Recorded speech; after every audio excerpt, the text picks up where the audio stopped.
Hi guys! Ayan, good morning. Ayan, kalalabas lang natin dito sa kusina. Siyempre, kay gising lang natin. As usual, di tayo naligo. Kasi malamig pa rin at tubig. Pero okay lang yan. Pare-pareho na kayo hindi naliligo, o diba?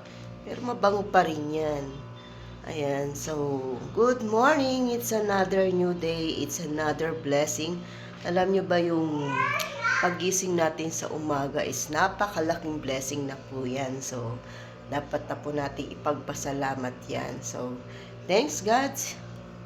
Another day, another blessing, another hope, another pag-asa, o diba? So, mag-iinit muna tayo ng tubig kasi nakaugalian ko na yung pagising ng umaga. Iinom muna tayo ng 1 glass of warm water. Mas maganda siya guys kasi yung ating mga hindi lumalaki masyado yung ating tiyan. So, maganda siya. 30 minutes bago ako magkape. Ayan. Umiinom muna ako ng isang basong maligamgam na tubig. Maligamgam po ha, hindi malamig. So, yun lang guys. Wait lang pa.